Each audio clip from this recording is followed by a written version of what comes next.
The lie we've been sold about cool businesses. We live in an era obsessed with visibility. Everyone wants to build the next startup, a viral fashion brand, a tech app that disrupts everything, a YouTube channel with millions of subscribers. It has to look impressive. It has to feel innovative. It has to be cool.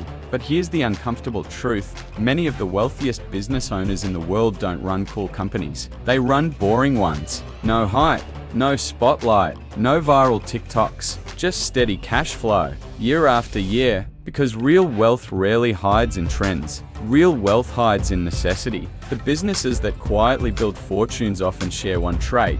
They solve problems that never go away. Let's talk about 5 uncool businesses that quietly make their owners extremely rich. 1. Waste management and trash services. Let's start with something nobody wants to talk about. Garbage. Not crypto. Not tech. Trash. A massive company like Waste Management Inc. operates one of the largest waste disposal networks in the United States. This business isn't glamorous. Nobody posts landfill photos on Instagram. But here's the reality: every human being produces trash. Every city must manage it. Every business generates waste. Economic boom, trash increases. Economic crash, trash still exists. Pandemic, waste actually rises. This industry is powerful because cities sign long-term contracts. Infrastructure is expensive, high barrier to entry. Competition is limited. Demand is permanent. And it gets better. Modern waste management isn't just about dumping trash, recycling materials, extracting methane gas for energy, industrial hazardous waste processing. What looks dirty on the outside is incredibly profitable underneath. The lesson? If something is essential and unavoidable, it can be a goldmine. 2. Self-storage facilities. Have you ever driven past a large building with endless rows of small metal doors? That's self-storage. Companies like Public Storage built empires around one simple reality: people have too much stuff. Urban apartments are shrinking. Consumerism is growing. Minimalism sounds good, but rarely happens. So people rent extra space. The genius of this business model: once built, operating costs are relatively low. Units are rented monthly. Customers rarely move their items. Many forget they're even paying. In some markets, occupancy rates stay above 85-94 years. Self-storage performs well in economic expansion. People buy more. Economic downturn, people downsize homes. It works both ways. It's not exciting. It's not trendy, but it's predictable. And predictability is extremely valuable. 3. Plumbing and sanitation services. Let's talk about something even less glamorous. Clogged toilets, burst pipes, sewer backups. Nobody dreams of becoming a plumber, but when your kitchen floods at a suddenly the plumber is the most important person in your life. Companies like Roto-Rooter built large operations around emergency plumbing services. This is what makes plumbing powerful. It's urgent. When a pipe bursts, customers don't price shop for 3 days. They call the first trusted professional available. Key advantages of this industry: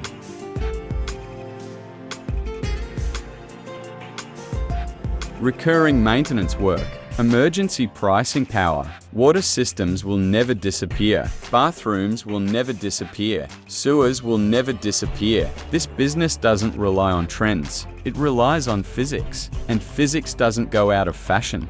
4. Funeral and death care services. This topic is sensitive but economically undeniable. Every human being dies. It is the only guaranteed market in existence. A large operator like Service Corporation International manages thousands of funeral homes and cemeteries across North America.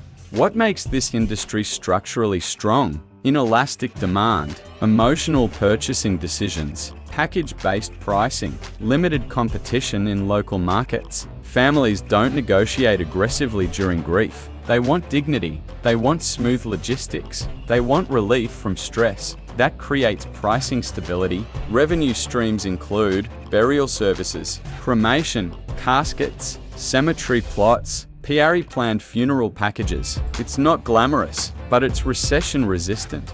And long-term demographic trends, aging populations in many countries, make this sector even more stable. Uncomfortable? Yes. Profitable? Also yes. 5. Industrial supply distribution. Now let's talk about the most invisible wealth engine of all: industrial supplies. Bolts, screws, safety gloves, fasteners, electrical connectors, maintenance tools. A company like Fastenal built a multi-billion-dollar business selling exactly that. Nobody brags about selling screws, but every factory needs them. Every construction site depends on them. Every machine requires them. This industry thrives on B2B contracts, high repeat orders, long-term client relationships, inventory logistics systems. Industrial buyers care about reliability more than branding. They want on-time delivery, consistent quality, predictable pricing. Once you become their supplier, switching costs are high. This isn't flashy, it's foundational, and foundational businesses often generate extraordinary wealth over decades. Why uncool businesses win? Let's zoom out. Cool businesses usually have high competition, high marketing costs, trend dependency, public pressure, rapid disruption. Boring businesses often have stable demand, less competition, long-term contracts, lower marketing costs, higher barriers to entry. Cool businesses chase attention. Boring businesses capture necessity, and necessity is stronger than attention. The pattern behind quiet wealth. If you study long-term wealth creation, you'll see a pattern. The richest operators often focus on industries that are repetitive, essential, hard to automate fully, infrastructure-based, operationally complex. Complexity keeps competitors away. Infrastructure keeps customers locked in. Repetition builds predictable cash flow. Predictable cash flow builds wealth. A hard truth about ego. Many people avoid these industries because of ego.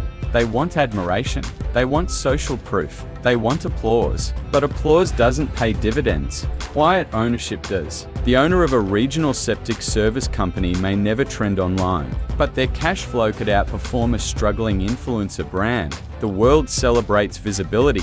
The market rewards utility. How to identify boring gold opportunities. If you're serious about building wealth, start asking different questions. What does society absolutely require to function? What breaks regularly? What creates inconvenience when ignored? What do people outsource because it's unpleasant? What industries require licenses or operational expertise? Look where discomfort meets necessity. That intersection is often extremely profitable. The long-term advantage. Here's what makes these businesses powerful over 20 to 30 years. They are not dependent on algorithms, platform policies, influencer culture, viral moments. They depend on infrastructure, physical systems, human behavior patterns, basic biological realities, and those change slowly. When something changes slowly, it's easier to build durable wealth around it. Final thought. The world teaches you to ask, is this exciting? Wealth asks a different question, is this needed? Trends come and go, attention rises and falls, but trash still accumulates, pipes still burst, people still die, factories still operate, consumers still hoard. The unglamorous economy quietly runs the world, and those who build within it patiently, consistently often become wealthy without ever becoming famous. If your goal is fame, chase cool. If your goal is wealth, study boring. Because the businesses that look unimpressive on the surface often hide the strongest foundations underneath, and foundations, not fireworks, build fortunes.